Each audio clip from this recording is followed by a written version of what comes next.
Do you want to feel old at Christmas? Well, the first Narnia film, The Lion, the Witch, and the Wardrobe, released 15 years ago in 2005. 5 years after that, the third Narnia film, The Voyage of the Dawn Treader, released in the year 2010. So that movie is now 10 years old. You're welcome.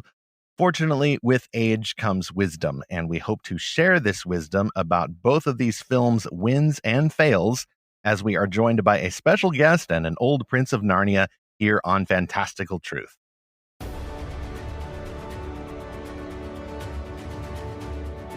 Merry Christmas, season's greetings, Happy New Year, go tell it on the mountain, and welcome back to Fantastical Truth, the podcast from Lorehaven, where we find the best in Christian-made fantasy, science fiction, and beyond, and apply the beauties, the wonders, the excellencies of these stories to the real world that our Savior Jesus Christ has called us to serve.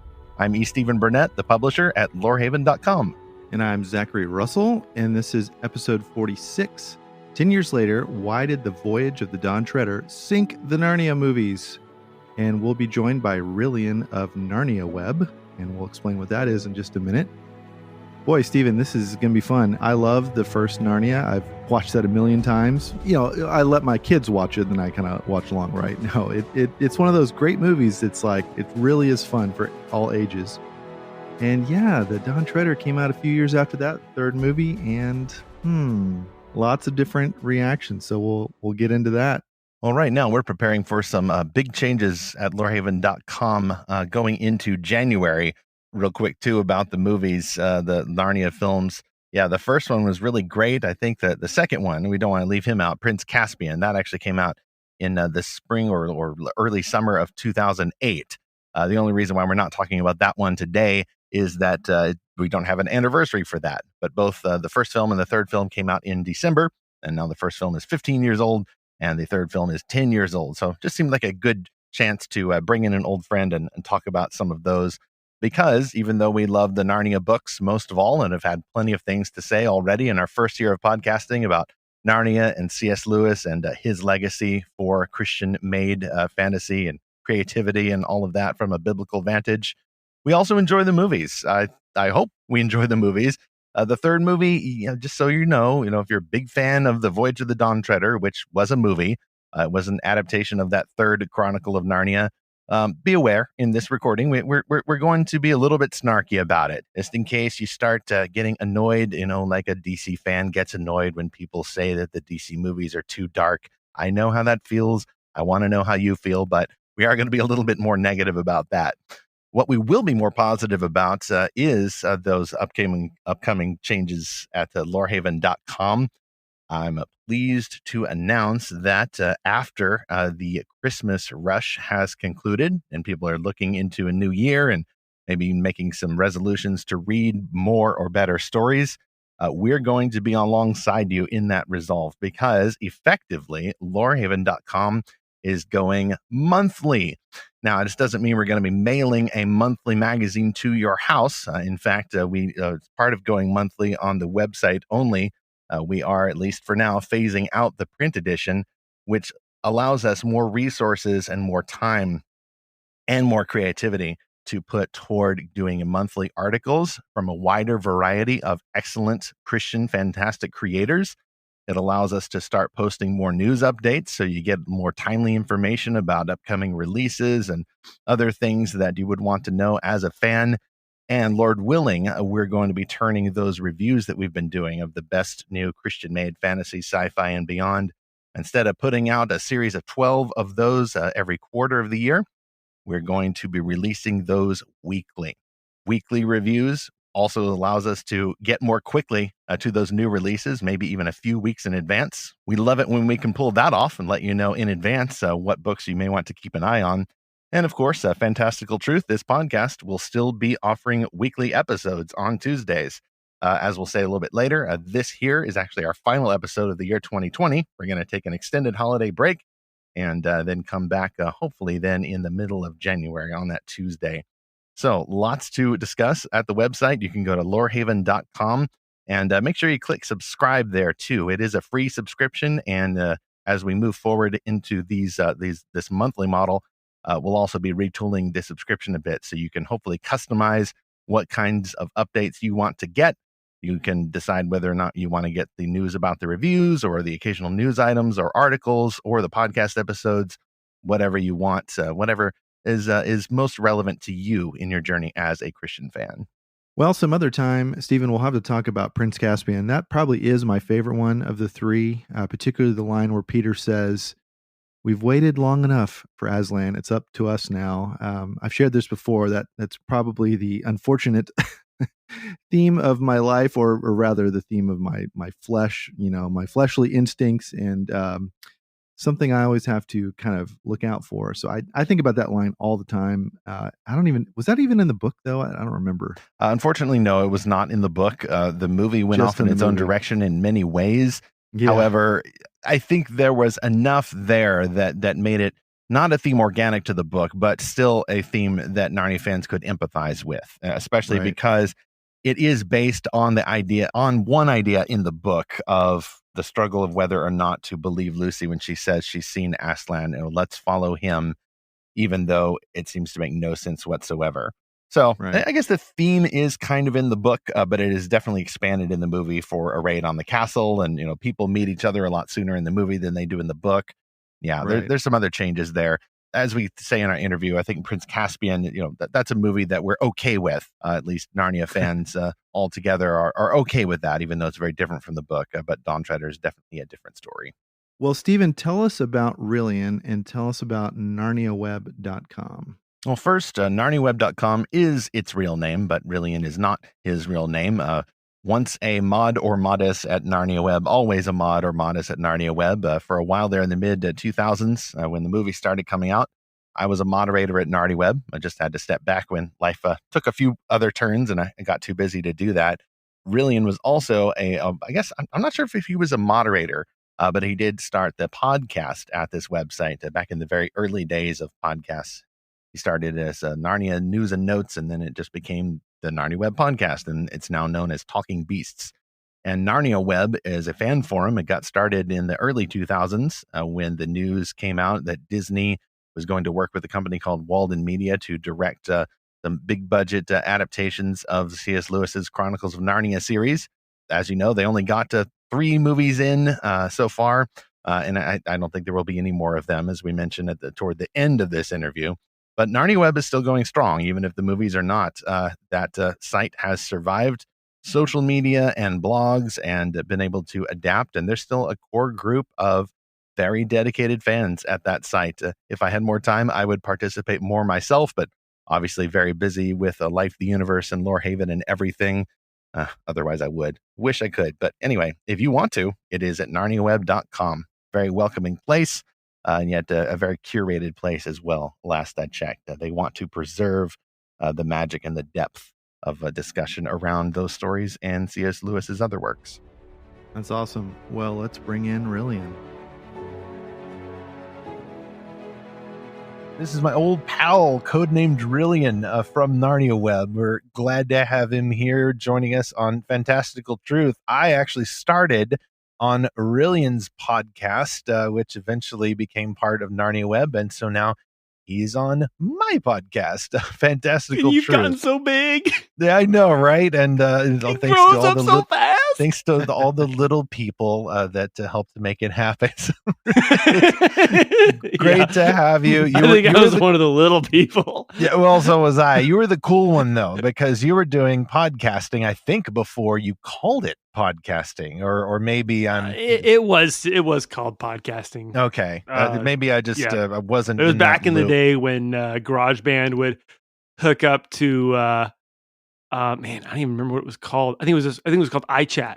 You had iChat, and it would automatically just pull in the voices into GarageBand and just magically put in the however many people into the number of tracks. And see, this was before smartphones, though. I think iPod obviously was around, but you would have to download it manually, and that's what I did for the NarniaWeb.com podcast. For that fan site, I would just download the MP3s and listen to them, usually on my laptop. And that's how I got connected with you guys. It was you and Glumpuddle. And just real quick before we start with our movie exploration here, like, how did you get started with that podcast? It started off really kind kind of almost by happenstance, I saw Steve Jobs do the keynote debuting GarageBand, and he made it look really, really easy. And I thought, wow. And I did like my first little episode. It was just like, I probably still have it on a dead hard drive somewhere. Just like a funny, like 5-minute episode about Narnia stuff. And then I thought, okay, I wonder if I could do like a really short podcast. I'm trying to remember when this was, probably 2005, because the Narnia movie was the first Narnia movie. The Lion that Went to the Wardrobe was about to come out. And so there was lots of news happening all the time. So I thought, I know what I'll do. I'll do a short podcast with just me talking called Narnia News in a Nutshell. And I started it, and then Tyrion over at narniaweb.com gave me a shout out one time. I got a few more listeners. And then, and by a few, I mean like a few, like we're it's like that scene from Arrested Development. Like, there are dozens of us. Dozens! Small but powerful, and the numbers do not win a battle. Hey, I said it. And then they highlighted me. They said, hey, what if we synced up our April Fool's joke with Narnia News in a Nutshell, so that they were reporting the same thing from two different sources, right? I remember so we that, collaborated on that. The world's very first crossover. And then it became a big, Disney franchise after that. But we did that. And then I started having people on. And then it started getting longer. It wasn't like a 5 to 10 minute episode anymore. So I think the first episode was the Narnia Web Council. And that just had multiple Narnia Webbers on it. And we'd get people from, it just kind of morphed over time, because the community kind of morphed over time too. But then I kind of went through a different phase where I kind of honestly started getting a little bit burned out. I've been doing it like for 10 years. And Glumpuddle said basically he would start to basically act like a kind of a producer for the podcast. And I kind of became a little bit more secondary in the podcast, and I wasn't in every single episode. And so now it's called Talking Beasts, and Glumpuddle's in pretty much every episode. I'm in a lot of them, and Jim Fan is in a lot as well. And we had some guests on. We've had Anna Popwell on. We've had Dr. Michael Ward on. Wow. We've had David from Pints with Jack, which is another. And Georgie Henley was on there just Georgie a few Henley's episodes been on. ago. Yeah, she played Lucy. Anna Popplewell played Susan.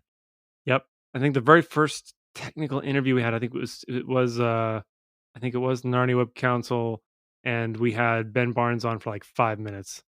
I was able to do a brief phone call with him. So it's been a lot of fun, and we've discussed the books, we discussed the movies, we've discussed the movie news, we've discussed themes in the books. Sometimes we'll do a whole series diving into a book.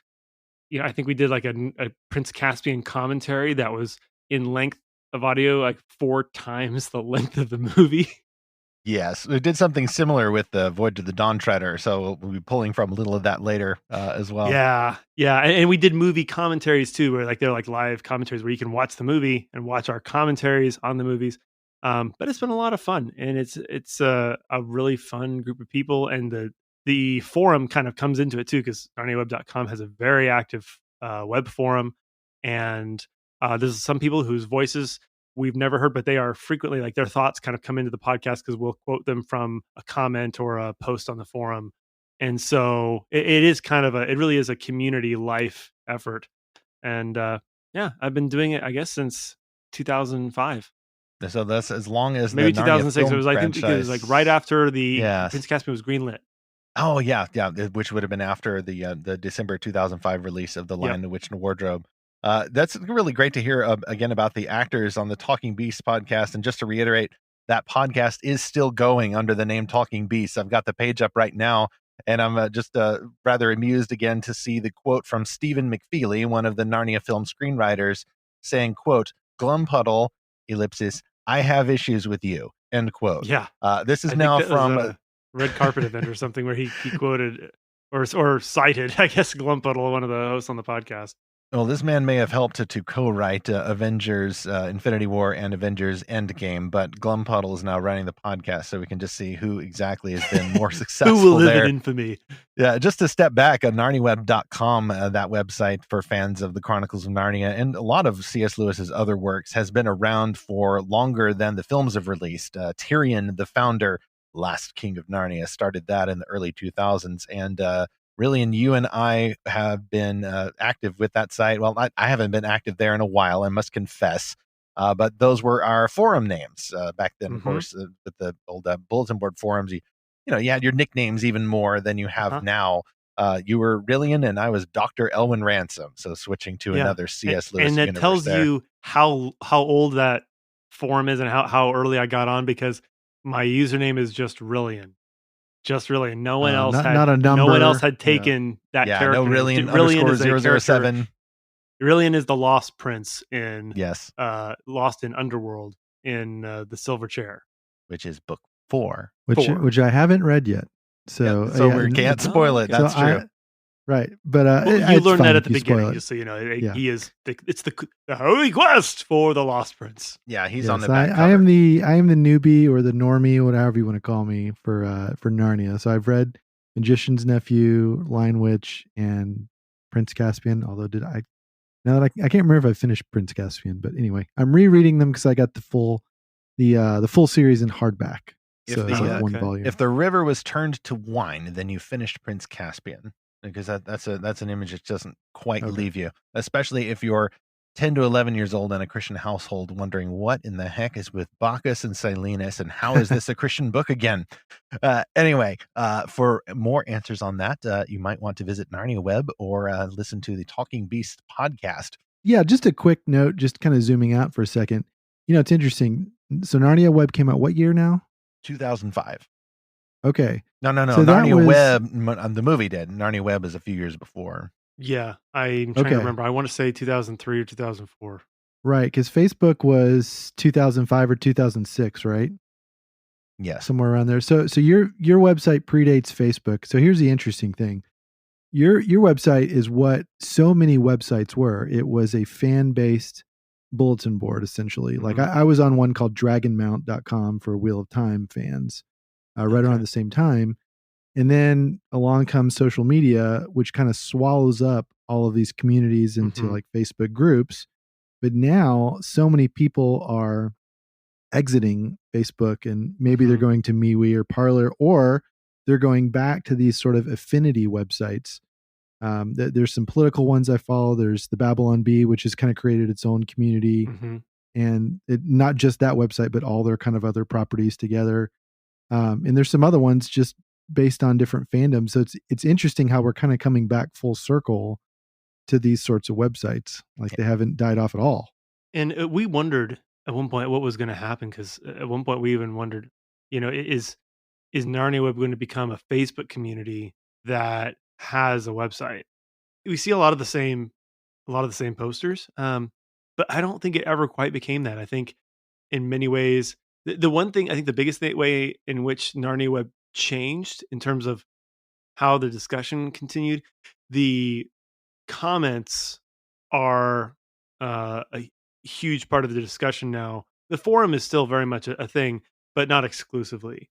There's a lot of discussion in comments on articles, comments on podcast episodes, and that was not, frankly, it wasn't a website feature, back in the day. People didn't, you didn't comment on an article the same way back in. You may remember too, the word blog really came into vogue also in 2005. That word was not in the common speech very much before that year. There was a whole scandal with Dan Rather, and then their bloggers took him down by exposing some weird documents and such, and suddenly everyone was saying blog, the future's in blogs. So forums didn't just predate social media like Facebook. The forums, the bulletin board, that genre of web page had been around even before people started bandying about the term blog. And Narnia Web has survived this whole time, and it's still there. And man, if I have more time, I would love to be more active again. Yeah, it's still there. And even with other things, like I'm on Facebook, but I'm not very active on Facebook. I'm very active on Twitter, Prince _ Rilian, where I'm commenting on really like books, movies, literature, TV shows, stuff like that. Which is one of the sad things with 2020 is that it used to be like, oh, this is my wonderful, fun Twitter feed. It's not political at all. And then 2020 hits it like it's the most political thing I've ever seen. It's like Well, every not single if you actor, stick with not every if you single stick artist with is doing Zack their Snyder stuff. Twitter. I mean, QAnon Twitter, or political scandal Twitter. Or UFO Twitter. That's yeah. Or I mean, well, the first two I mentioned, like those can be very discouraging places. They're a little bit more like the slave mines of Calorman. But the Zack Snyderverse Twitter, that was a fun place to be in 2020, and the more DC fandom version of Twitter, the better. Rilian's tweets, of course, also always a highlight. _Rilian on Twitter. Few quick stats here, taking your mind back to those thrilling days of the mid 2000s, early 2000s. I was at a summer camp, and there was a rumor about from a couple of people, hey, Disney just bought the rights to film movies based on C.S. Lewis's The Chronicles of Narnia. Oh, joy, maybe. And then shortly thereafter, I think 2004, there was a giant ad in the New York Times. I have that page in my office now that said these thrilling words. There are, 1,000 stories in the land of Narnia. The first is about to be told. From Walden it's the one with the sword, right? That's the one, yes. The sword that never made it into the movie. Yes. So, it's kind of stock art looking, but you can see some of the original art inspirations that did make it into the marketing, after a few more iterations. The film was produced by a company called Walden Media and distributed by Walt Disney Pictures. So technically it's a Disney movie. I don't know if that makes Peter and Edmund Disney princesses or Susan or princes. Definitely not. Or that it makes Susan and Lucy Disney princesses. It released in the United States on December the 9th, 2005. Yeah, I don't think they qualify because they didn't make it into Wreck-It Ralph 2 as Disney princesses. Oh, that's true. Yeah, they I didn't don't have think their they quasi qualify. chibi versions. That's true. Yeah. However, I think Princess Leia, of course, is a Disney princess. This movie released on December 9th, 2005, striking a joy into the hearts of a whole lot of Christians in the United States and beyond.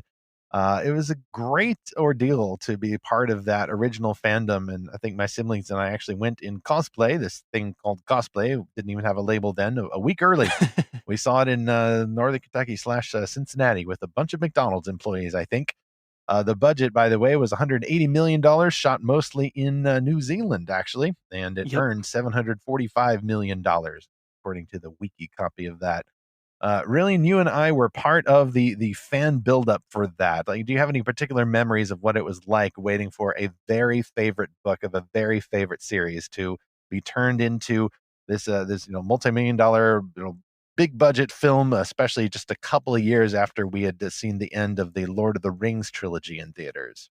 Yeah, I didn't have quite the cynicism I do now, but I was kind of cautiously optimistic. But I think I remember probably some of the biggest feelings of elation I got was when the first real teaser trailer came out, and it. What I loved was it was just it was there was Narnia, and it was live actors. The actors looked great. Aslan Oh, it looked was great. amazing. That was a great teaser.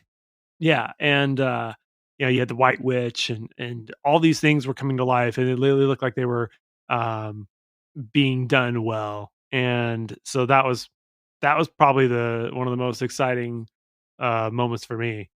Yeah, how did you actually see the film, Rilian, I'm trying for to the first time? Well, I was in my hometown still. I saw it. I would have seen it probably opening night, and I think I saw. I don't remember. I didn't see it. I was never one of those guys who went to movies like a ton. Like, oh, I'm going to see it 8 times in theaters. I never did that.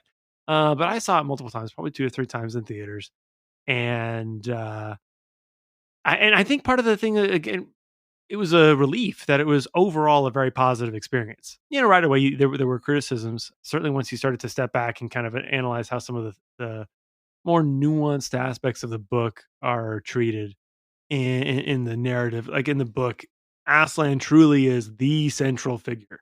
Amen. There is no question about it. Aslan is the central figure, and there is no doubt why winter is melting and spring is coming. It's because Aslan has returned.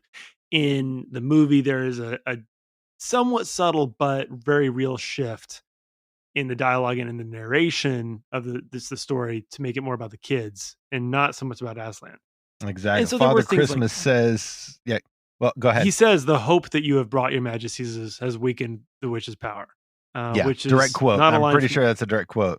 Yeah, you're Yeah, welcome. James And Cosmo, as we mentioned in a previous episode, actually, it's a very respectful treatment of Lewis's Father Christmas, and yet that line is part of mhm, that little slight skewing towards yeah. humanistic empowerment there, just a little undercurrent more in the film than there is in the book, to be sure.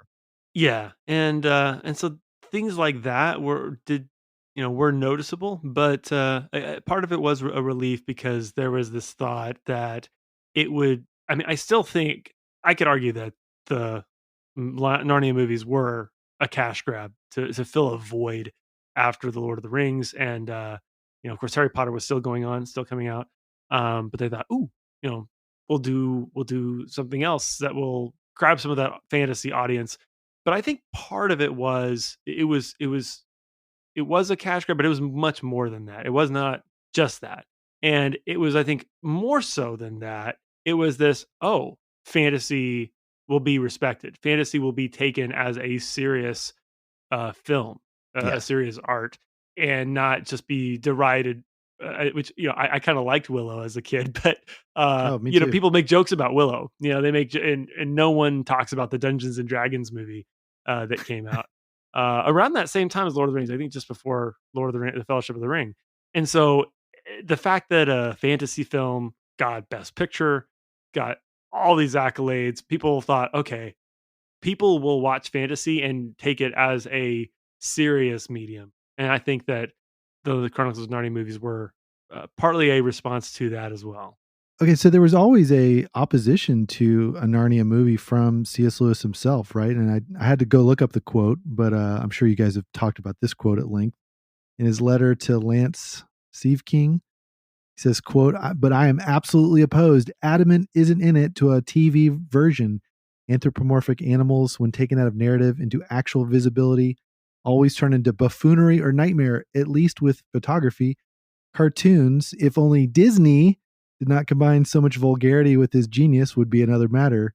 A human pantomime Aslan would be to me blasphemy. So yeah, like that's always kind of existed within the Narnia fandom, right? Is this kind of skepticism of could there ever be a good Narnia movie since it features this talking lion? Yeah, And I think it really blew away that the movie itself just really blew that out of the water. I It think was so so, much better. because I think what people understood that what you were going to end up with before, and when I say before, I mean like 20 years plus before, which you know C.S. Lewis never lived to see the 1970s, much less the 80s and Yeah, 90s. the BBC Um, version. Yeah. yeah, and so you were going to end up with like a BBC Aslan or a Mary Poppins live action children with a cartoon lion, or Mhm. you're going to end up with like a Ralph Bakshi type telling of the Chronicles of Narnia, or like the Lion, the Witch, the Wardrobe movie, the animated film, and which has its merits. I'm not completely knocking that film. It does have its merits, but I think that people back in the time that Lord of the Rings or Narnia or George MacDonald's books were being written, I think people had no real concept of the type of photorealism that would be Mhm. it could be accomplished in the future with fantasy. Right. A lot of the visual effects of The Lion, the Witch, and the Wardrobe in 2005 still hold up fairly well. I mean, there's some Yeah, they moments do. in the final battle where, okay, okay, we got some CG creatures. The Yep. animation is great, but the photorealism is stretched a little bit here and there. Hmm. And yet it's not so much objections that fans would have to, the appearance or the idea of making a Narnia film as at least from my memory at the time, fans really wanted, at least a lot of fans on Narnia Web, and I'm one of them, really wanted the themes to carry through. And Yeah. really, and you already mentioned, the little edge of humanism there, which I think got a little bit more intense as the films progressed, and there were 3 films total Hmm. before the Voyage of the Dawn Treader in 2010. That was kind of took on a little too much ballast there with the expectation of the prophesied human fulfillment. Like you have Yeah. everything you need inside of you if you just believe, and so on. And we'll get to that in a moment. But with the Lion, the Witch, and the Wardrobe, not just the appearance. Director Andrew Adamson was a visual effects expert before taking on this director job. He'd done a couple of Shrek movies, so people were a little worried that, so you're going to have Shrek Narnia with fart jokes. No. Oh yeah. And he did Shrek 1 and Shrek 2, not 3 or 4 though. But people thought, oh great, this is the guy, with the bathroom humor. Talk about buffoonery or nightmare, as Lewis said, or vulgarity. Adamson, to his great credit, did not put any of that into Narnia. The worst you get is, maybe the beavers being, a little bit more, typical working class, little kind of that pointless banter that they have. Yeah, and yet, the best kinds of fans, I think, are not going to nitpick that or complain that there's an action beat in the middle with the frozen waterfall, or see that the battle has been fleshed out. I didn't mind the battle being taken to a much wider, more Middle Earth scale for a grand finale to The Lion, the Witch, and the Wardrobe, just so it was clear that Aslan is the one who turns the tide of battle. And the film did show that. And ultimately, I think by the end, it was Aslan's world. He got his due, as well he should, as well any, I think, faithful Narnia fans should rightfully expect of any adaptation for these stories. But you could see one thing that was interesting with the movie was there were certain things that started to take life during the production that revealed itself in the editing. And so if you watch the film, the way they had initially planned it out, they kind of caught themselves. They almost had like a Return of the King Sauron moment where, they filmed Sauron fighting Aragorn in the Return of the King. Yes, and then they realized, they went full circle. They thought, well, we really need, and then they realized we've completely taken the focus away from Frodo and the Ring. So let's get rid of Sauron and replace him with a troll, right? Yeah, and to their credit, they fixed it. They caught it. They caught themselves. And in The Lion, the Witch, and the Wardrobe, the plan was, okay, we'll have Aslan come to life, and then and he'll rise from the dead, and after that, we'll start getting to the real climax of the story, which is the battle.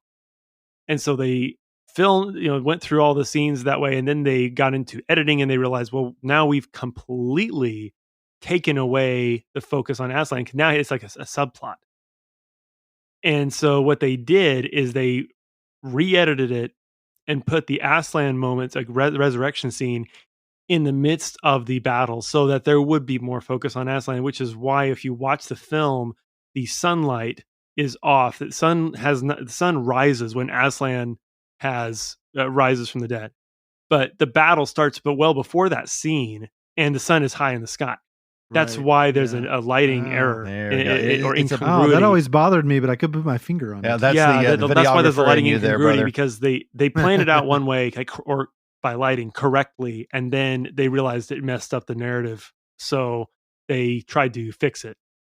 Well, I would much prefer a lack of lighting continuity there, sacrificed for a greater fidelity to thematic continuity. It is so important in the story of The Lion, the Witch, and the Wardrobe that when Aslan is dead, there's no hope. Any battle that you fight is a losing mission, and yet it's only Aslan returning to life and bringing back in the now similarly resurrected captives that actually turns the tide of battle. And the film does show that by having Aslan storm in. Unfortunately, at the last it's very abbreviated. It is focus on him saving everyone from the witch's castle, which it is. Yes, it is more of a martial conflict, and so I missed Giant Rumblebuffin kicking in the doors or tearing down the wall so everyone could get out.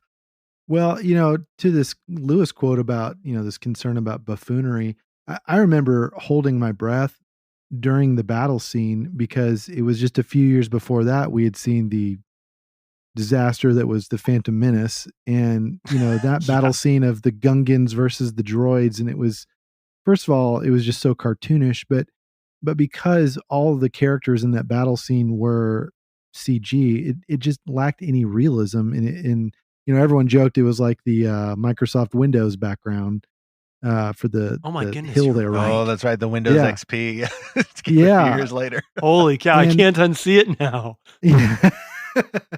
Of course, now that movie is a lot better compared to episode 7, but episode 8, but we won't go there. Zach shot first. But you know, the what makes the Narnia battle scene so good is that the human characters are there on obviously on both sides, because you got the witch on the other side, and so that sort of grounds it. It's not just all these, cartoon animals fighting each other.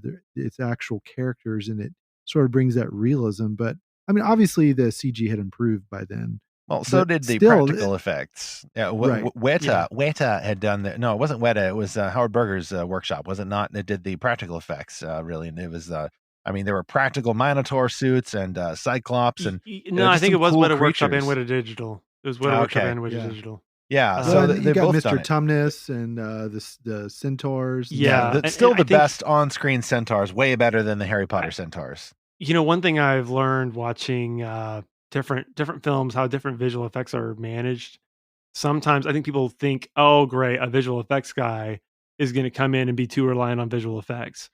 Oftentimes that's not the case, because they know that you can't just wave a magic wand. They know what's feasible and what's not. And so, the visual effects guys looked and said, what would be the best way to do a centaur realistically in this scene is if we just film a horse and film a man walking, and we'll just put one on top of the other. And all we have to manage is some blending and match the movement, and we'll have a very realistic looking horse, because there's actually a filmed horse body and a filmed human body. And so that, and there's still some of the best centaurs that you've seen. The Harry Potter ones just didn't come close, because someone decided, we're far enough. We can just do the entire thing digitally. Yeah, and it doesn't hold up well, especially in the earlier films. And so sometimes you have those moments where the visual effects guy knows what ways to trick the human mind, and like, okay, we need to focus on this. Like the fact that if the Lion, the Witch, the Wardrobe were made today, they very well may, certainly if they did it during the 3D craze, where you had to have every movie come out in 3D as well, they would have filmed every single part of the battle, would have been like a digital background. But a lot of the battle was actually photographed. It was filmed. It might have been just Peter charging on a horse with nothing else around him, but it's really Peter. It's really William Moseley. It's a real horse, and it's a real grass, real dirt, and real rocks around him. And then when you can do that, you put in other, you just put the other bits in, and the mind, can kind of be tricked easier. I think like the movie Behind Enemy Lines, the scene where the F-14 gets shot down in North Korea. I'm sure that's the wrong plane. Someone will correct me, I'm sure. Tweet at me. But what they did for the opening scene, they filmed the woods, they filmed the ground, they took a plane and just got aerial photography of this valley, so that they could just use real footage of the ground and trees and stuff. So that way, the only thing that your mind has to be tricked into believing is this digital plane, which is all metal and is much easier to do. So sometimes those visual effects guys can know how to trick the mind better. And I think they did a really good job with The Lion, the Witch, the Wardrobe, way better than probably the other two movies, to be honest. Well, let me pick up here with an allegory. I'm going to try an allegory, even though Narnia can't is do allegory. not This is C.S. Lewis discussion. No, I'm doing the allegories. I'm not saying that Narnia is an allegory. We have certainly explored that in previous episodes of Fantastical Truth. But similarly, the mind is really great at compositing virtual animated themes, that aren't necessarily practical or drawn from C.S. Lewis's book, if they're being portrayed on screen alongside, the real themes that are coming from Lewis's book, that suddenly have tangibility and that have weight, and your mind registers like, okay, that's real. And then if you put something else alongside that may be, animated in a computer, such as, hey, you are the best person, Lucy, because you were the one who first discovered Narnia. And then the mind is tricked and thinks, oh yeah, that sounds kind of spiritual, just like the idea that Aslan is the king of all the wood and is in charge of this world, which unfortunately is increasingly the effect that you get in the last of these three Narnia films from Walden Media, The Voyage of the Dawn Treader, that released in December of 2010. Of course, there was a film in between, Prince Caspian, which released in 2008, and the only reason why we're not talking about it now is because there's not an anniversary. and otherwise we would. That one actually came out in the summer of 2008, so kind of breaking the right pattern between there. Indiana Jones 4 and Iron Man. Yes, terrible I think, time to release that Iron movie. Man, the first Iron Man movie, and this was like kind of the final of the fantasy heyday there, and then suddenly everybody's all about superheroes. It's just Spider-Man, Batman, Iron Man, bunch of mans. In this case, you had Walden Media producing the movie again, but this time Disney, after Prince Caspian, didn't continue the legacy like they'd wanted. Disney said, "Yeah, we're out. Feel free to try your luck with it." Other studios. So 20th Century Fox tried their luck. Yep. Of course, 20th Century Fox is now owned by Disney. So all three films on Disney Plus, folks. Exactly. Dawn Treader released in the U.S. on December 10th of 2010, as we record this just about a week ago. Its budget was a little lower, $140 to $155 million, and it earned $415 million. Wow. And keep in mind, this was still in the days when, like, when The Lion that Went to the Wardrobe came out, it earned $750 million, which back then, I know that everyone here is like, that was a lot. That's a lot of money back then. Yeah. That was 15 years ago. That was a lot of money. Nowadays, if a movie makes less than $1 billion, people are like, what? Man of Steel came out. At least that's how it was back in the really? pre-pandemic days. Maybe the standards will be reset now. I kind of would like that, because I grow weary of every big budget blockbuster film being treated like a horse race, and it's all about the numbers rather than whether fans like it. Whether fans like it. Speaking of which, really, by that point, we'd been through some ups and downs in the Narnia fandom.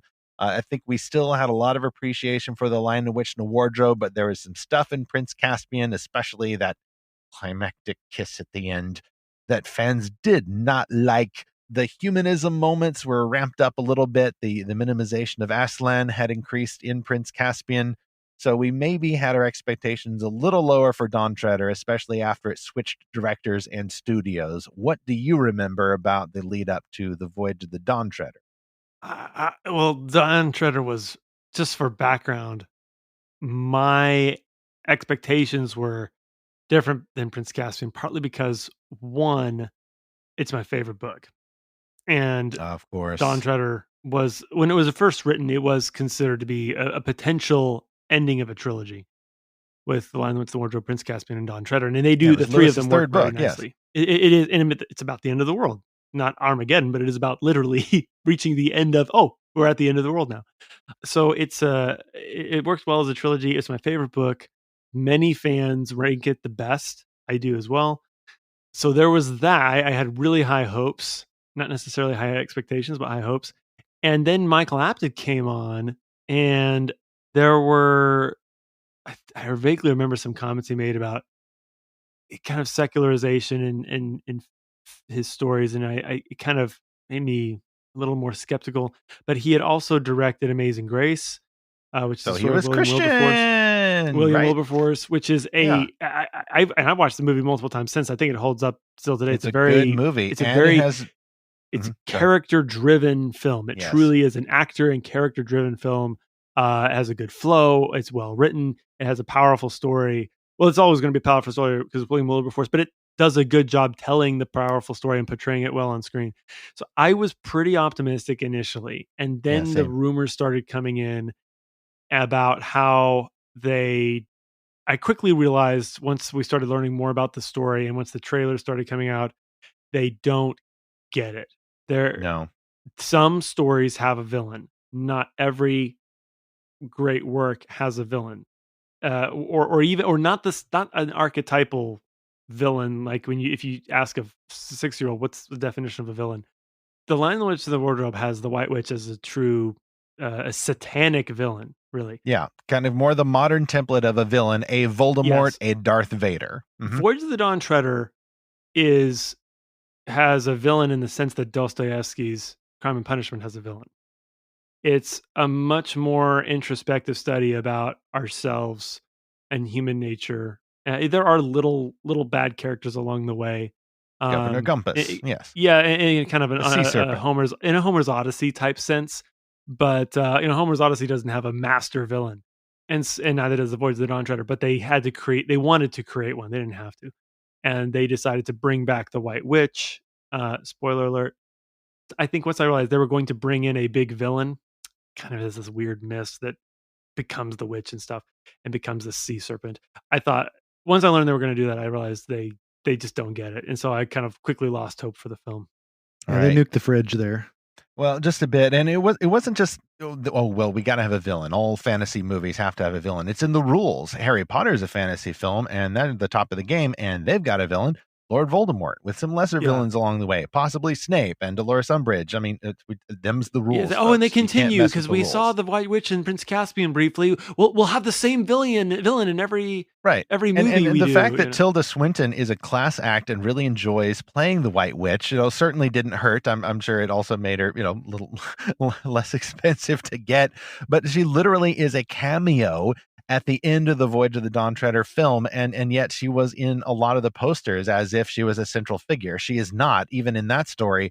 But the biggest issue there is that they turned what the book was, an episodic quest to find the seven lords, and then, oh, by the way, what if we could sail beyond and actually reach Aslan's country? Maybe this world of Narnia is bigger than we thought, and wouldn't it be worth anything, just to catch a glimpse beyond the veil into that paradise? And that is the theme, which is personified by Reepicheep's memory of a childhood rhyme that he was told. And as Reepicheep says in the book, the spell of it has been on me ever since. And the theme of that book, the spell that is supposed to be caught by the reader as well, is Aslan's country is worth anything to reach, more than Narnia, more than swashbuckling, more than all the good pleasures in this good magical land. And when you say, Rilian, that the filmmakers didn't seem to understand that, this is where, unfortunately, all of those humanistic moments that were kind of growing more in Prince Caspian all rush up to the surface now.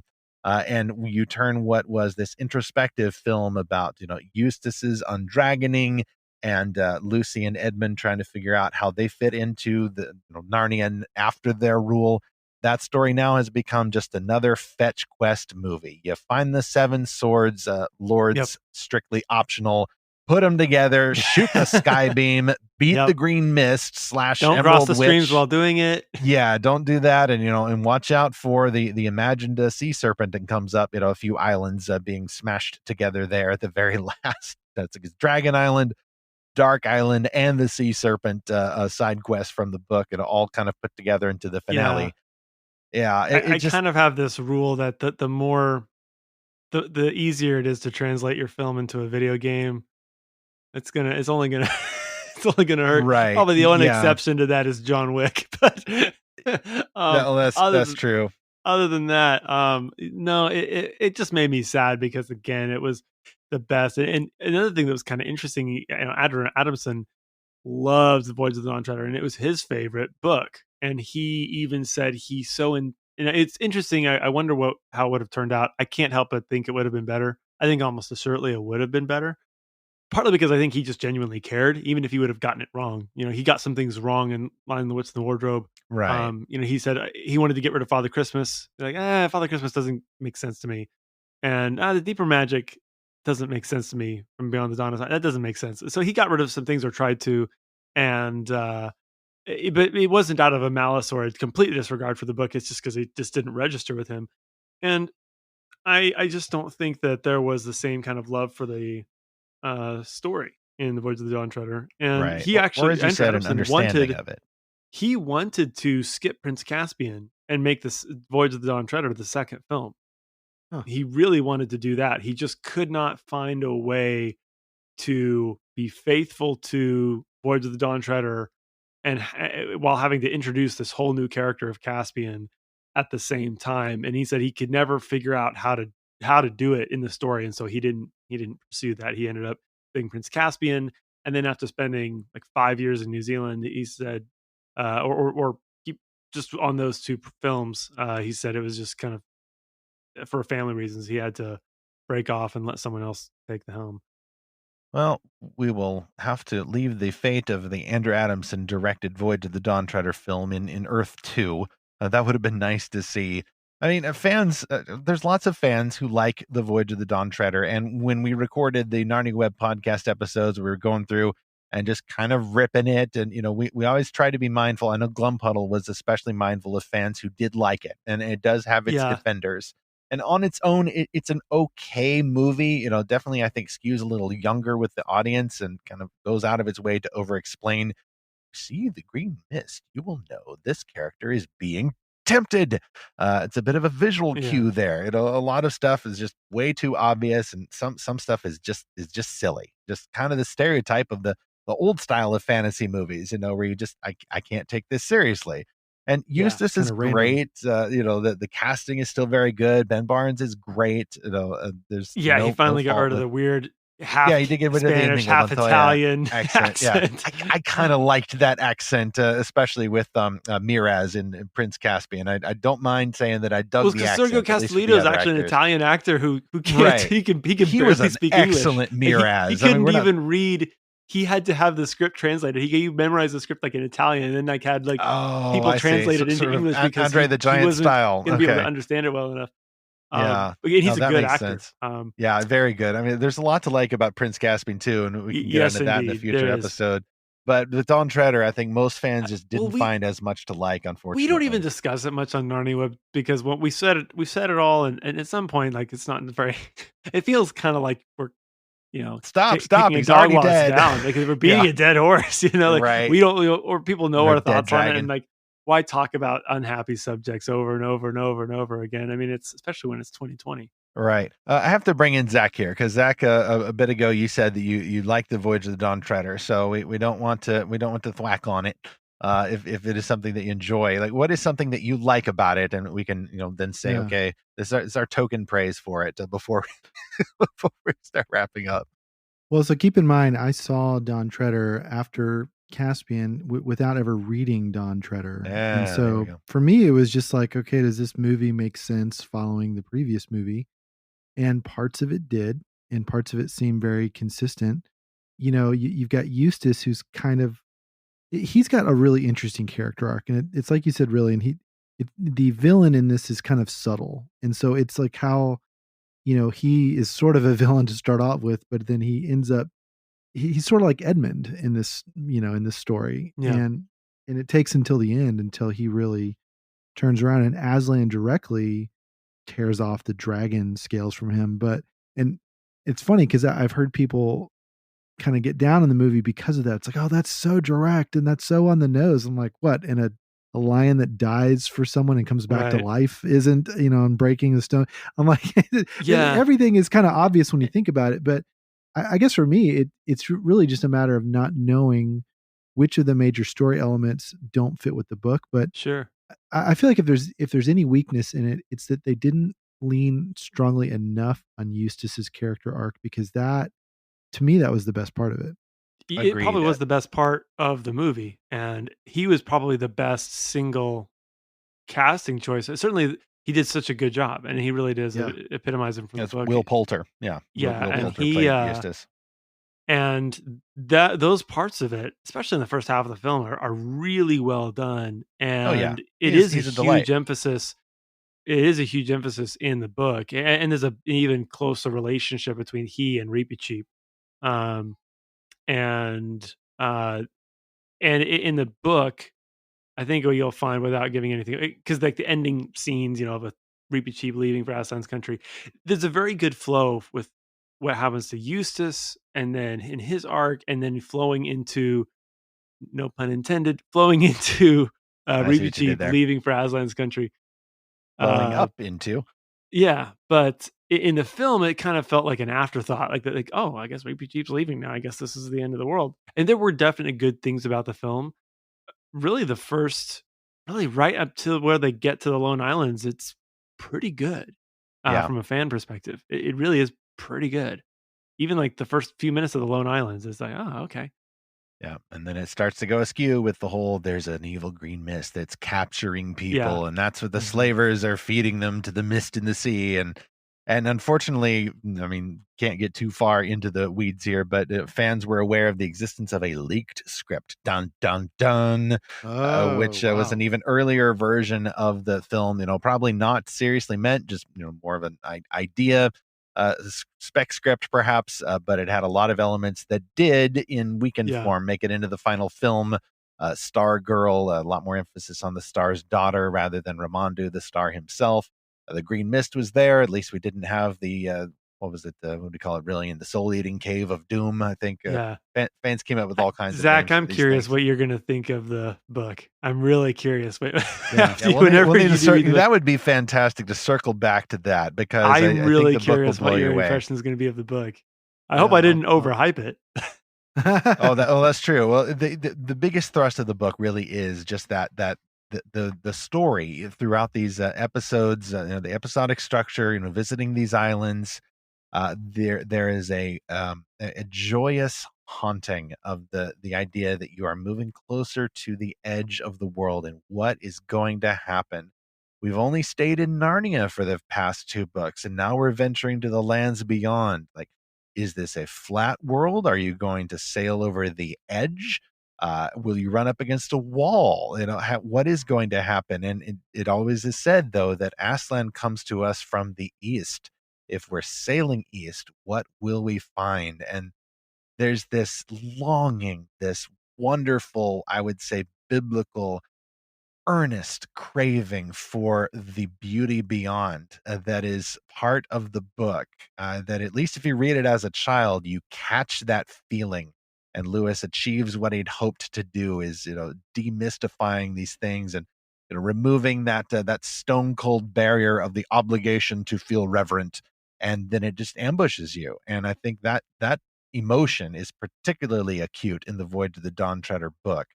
Not so much the film, because it did become more of a quest movie. I guess people do like that sort of thing. I understand, but a lot of fans knew what it could have been, and we would have loved to have felt those themes on screen rather than just seeing them portrayed without a whole lot of weight given to them in the adaptation. Well, I think there were even some studio notes that, I don't know if it was an interview or something that leaked, where they basically said, well, we're trying to make this, we're trying to make this more like Harry Potter. Yeah. Well, that's why you had to have a villain. I mean, you have to have a continuous villain to set up the next film. And and they wanted to have some kind of continuity in the villain. And part of the thing is, and I get this, if you were adapting The Lion, the Witch, the Wardrobe and no other book into a film, or not adapting it at all, you would probably do The Lion, the Witch, the Wardrobe as a 2.5-hour film. If you were going to adapt The Voyage of the Dawn Treader, you would adapt it as a miniseries by default. Yes.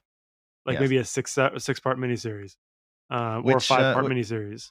Which fans are kind of hopeful that would be the approach after rumors swirled, and I think it's still technically in Netflix's plans to readapt Narnia. This is a reboot of the franchise, not continuous, I think, with the current films.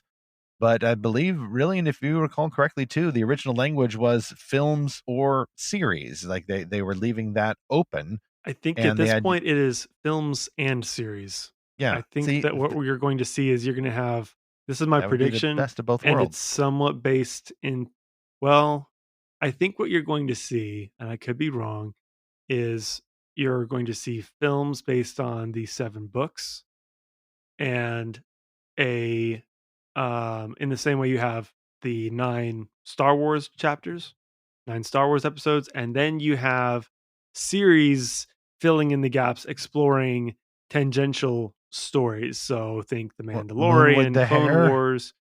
That's what I predict, and I could be completely wrong. Giant surprise. I wish they would I wish they would pull out of this Netflix deal and produce it through Disney Plus. But Disney's the one who already did it. Right. But I just, it really disappoints me. It's being produced through Netflix. Netflix is, we've talked about this in previous episodes, but they're pushing way too many boundaries, and Disney Plus is so much of a better family friendly platform now for original content. I think part of what worries me is Netflix was in competition with Amazon for the Lord of the Rings TV show. Yes. Which is a whole nother set of a whole nother can of worms I won't get into. Oh yes. We've talked about that. But Netflix lost. Amazon won, and I think there's a possibility that people are trying to fill the Game of Thrones void right now. Even Game of Thrones was trying to fill the Game of Thrones void with a prequel series that eventually got shut down, I think. And I think on Daenerys' character, I don't watch Game of Thrones, so I'm only aware of it through the news. Anyway, Amazon won The Lord of the Rings, very coveted, and now Netflix has Narnia. And so I think a lot of us see it's possible they'll try to really push into like the family friendly programming and uh, go that route. They have started expanding some of their little more age appropriate stuff, but Right. I don't know. I'm very skeptical about it. I don't think, and this would launch into a whole nother discussion, but looking at how the art scene has shifted so much, I don't think that Peter Jackson would have the freedom to, and Philip Boyens and Fran Walsh would have the freedom to do the Lord of the Rings the way they did it with this on a script level. No. I Well, don't we've think already they seen would. what happened with The Hobbit because of, I mean, not just their fault or Peter Jackson's fault, but a lot of studio interference there. I think the 2 films to 3 films, I think that was a studio thing. The Yep. Love Triangle, also studio thing. And if you watch the behind the scenes of The Yeah. Hobbit, And if they're they actually weren't pretty willing to give transparent about Peter that. Jackson deference on creative decisions, I Right. don't think that I mean, we've seen this with whether it's Ron Howard coming in to fix a Star Wars film, Joss because Whedon the coming in to studio fix a Justice League film. exactly, and so I think that right now we're in a mode where artists are not really valued for being artistic. They're valued for their capabilities of being able to produce a product wherein the end result is already conjured up in the minds of the executives. And for a while, we were a little more optimistic because maybe we thought, well, maybe Netflix is a little more allowing people, because it's a different business model, right? Allowing people to be a little more artistic. But I think I'm skeptical towards that. And also just the values that are being prioritized right now. I Oh, don't think yes. that it's going to go very well for adaptations based on Lewis's works or Tolkien's works. Well, it is unfortunate, and I would call, I guess then, really, and you and I both share a view of cautiously pessimistic then about Narnia on Netflix. This is not without precedent because Netflix now has its hand in 2 different fantasy franchise pots. The other one a bit newer, the Avatar: The Last Airbender live action adaptation we've been promised. But just a few months ago, the Avatar: The Last Airbender series creators departed the project, and then there was some commentary afterwards that apparently Netflix wanted to skew older, age up the characters a little bit. And, Yep. okay, so it doesn't sound as disastrous on the surface as the 2010 movie from M. Night Shyamalan, but the charm Like of one of the the most show. racist movies to come Yeah, I out know, in the right? last 20 Who would have years. thought? What a strange plot twist that was. Who came up with this Do a idea? 10-year anniversary retrospective on that one for you Avatar fans out there, and I'm one of you. But you already see that happening with Netflix. With 2 very respected, famous creators of this groundbreaking animated series who are still around, and fans had a lot of trust in the Netflix adaptation, live action adaptation, because they were there, and now they're not. And of course, the usual lines about creative differences get started, and well wishes, and all of that stuff. But those of us who are a little bit more cautious can read between the lines and go, okay, we're getting some, corporate vision is diverging from the creative vision there. And since it's the creators of the show going another way, then yeah, you start to see the handwriting on the wall. This is going to be an adaptation. It's a bit different from fan expectation. Well, and that's really the key thing there, Stephen, is I feel like the engagement with the fans from Netflix is nothing. It's It's like nothing. it's totally nothing. And if you compare how they are adapting The Expanse or Wheel of Time, there's so much fan engagement, and man, it is just all over the place. And so they are really tracking closely with what fans expect and how and trying to stay true to the books in each of those adaptations. Obviously, with Narnia, it's way in pre-production. It's like in pre-development or whatever, but still, I don't see them at all as engaged with fans, and that to me, that's the number one most worrying And thing about it. too. Yeah, and to dovetail on what Zach just said, we saw that with Disney versus Fox. Disney Yes. saw fans as free publicity. Like, hey, Hmm. they'll bring people for us. This is also mid 2000s. It was kind of the early days of Yeah, fandom on the internet, it really mobilizing was. on these And 20th forums Century and web Fox pages. saw fans as an annoyance. Yeah, it was a step And backward for and sure. I do have to give Netflix credit. They did allow us, because they have the rights to the film. Or to the books, they did allow us to do a 70th anniversary video that's on narniaweb.com. That's really cool, where we highlight one of the most famous sections of the book from The Lion, the Witch, and the Wardrobe. And it's just a short, like 3-minute film with fans from around the world reading portions of the book. If you want to know what is narniaweb.com, that video encapsulates what the Yes. community That is. was an amazing video. We will link to it in the show notes. And Netflix, to be fair to them, they did give us that ability to do that, because they held the rights to allow us to.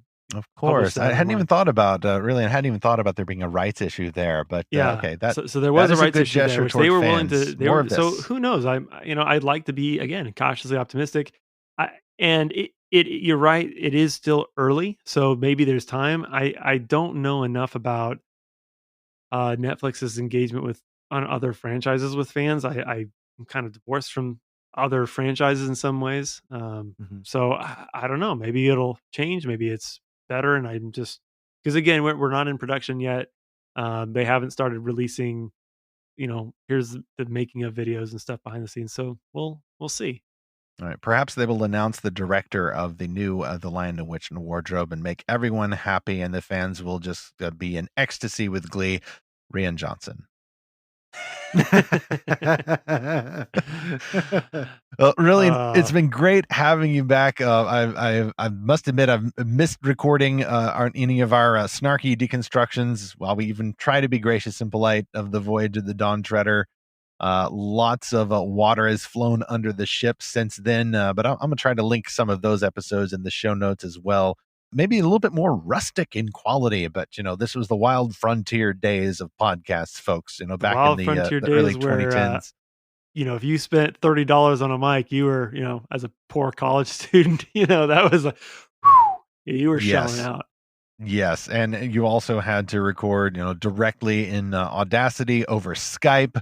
And if you missed the recording, well, you are doing it all over again. Yeah. I think what is it? I missed the recording at one time, and we're still talking, which just is a testament to your gracious spirit. You are living like a Narnian, sir, and I greatly appreciate that about you. It's been great to stay in touch too, and off and on, even after I have kind of moved on from that podcast to this one. So hopefully we can have you back, and maybe we'll talk about Prince Caspian in the spring. Don't know, or maybe Netflix will announce something, and then we'll get on and talk about that. But of course, even if Rilian is not here, you can catch him sporadically at the Talking Beasts podcast from narniaweb.com. You can go to narniaweb.com. We'll have that link in the show notes, and you can also search for Talking Beasts on any of those major podcast streaming services.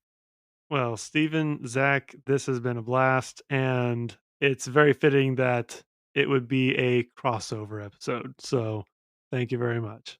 All right. Thanks for Well, joining us. we like to jump into those little pools in the wood between the worlds and just see what other realms may be awaiting down there. So, Rilian, best of travels, and stay safe in the paws of the true Aslan.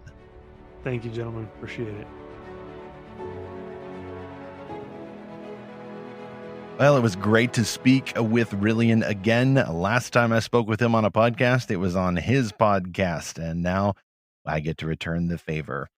There's just a sort of camaraderie with fans of Narnia. There's actually a moment described in the final Narnia Chronicle, The Last Battle, in which I forget if it's Eustace or Jill are telling King Tyrion, actual Tyrion, not the founder of Narnia Web, that the 7 friends of Narnia over here on the Earth side of the wardrobe just like to get together and jaw about Narnia. And that's what we used to do a lot, at least what I used to do at narniaweb.com. And I think it was probably my first exposure to fandom and the joys of fandom, but in particular, the Narnia fandom, which I would say is very unique because At least if you're more than a casual Narnia fan, you are defined not just by these stories, but by the themes and the grandeur of these stories. Lewis's biblical imagination permeates that world, and I so appreciate the fact that it is also permeating and changing the souls of those who dive deeper into these books. So, really, again, appreciate Rilian, and best wishes to him and his family. And if you're listening there, brother, really appreciate you coming on. Zach, now you have another stranger than fantastical fiction for us. Oh, yeah. So the headline is, and it's not a UFO one this time, the headline is Japanese police panel proposes crossbow permits to prevent crimes. So now the first time I saw this, when I just saw the headline, I thought, okay, so they're wanting people to get crossbows to go out and fight crime. But no, it's unfortunately not a citizen vigilante force. That would have been awesome.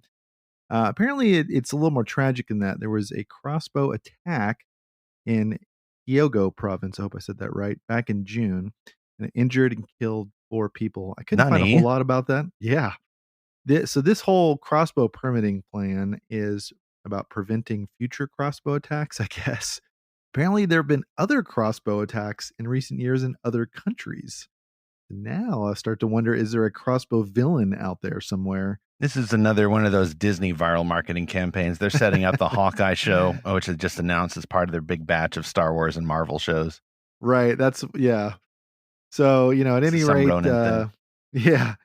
At any rate, the Japanese police want to limit crossbow usage to, quote, animal anesthesia, academic research, or sports, end quote. I'm not really, I didn't know that. Anesthesia or euthanasia, like you're putting the wild boar out of its misery or something. I wonder if there's a translation thing going on there. Yeah, exactly. Academic research, that was the other. I mean, sports I can understand, but academic research, I don't really know what that looks like with a crossbow, but that's pretty cool. Makes me want to go back to school. Perhaps we'll see a Japanese crossbow equivalent to the NRA in response to this. Like, yeah, I can already see the bumper stickers, like you can take my crossbow out of my cold dead hands or something like that. I really didn't know this was such a thing, and not just here, but in Germany and a few other countries. That apparently this is becoming a big problem. So we'll see where this goes next. I can definitely see an anime potential here. And yes, I know Japan is more than anime, but unfortunately, that's my main exposure to the fine culture of this fine nation. One of these days, I'll I don't know, watch a kabuki play or something that's not anime from Japan, just to understand that they're more than just anime. I don't want to deal in stereotypes, but this is a strange story, and it's definitely helps, unfortunately, feed those stereotypes. So I will be careful if anybody's yelling out there. Well, next on Fantastical Truth, as we mentioned the earlier part of this episode, this here, it turns out, is actually our last regular episode of this year. Just of this year. We're definitely going to continue next year, picking up in mid-January. We'll release that next episode on a Tuesday. We're not sure yet which topic we will feature on that episode. Could be more UFOs, could be more C.S. Lewis, could be something completely different, could be a review of the most geekiest stories of the past year. It could be a 2-minute episode covering the top superhero movies released in theaters in the year 2020. Who knows? We may just talk about The Mandalorian the whole time. I don't know. We're not sure whether everybody will be spoiler aware by then or not.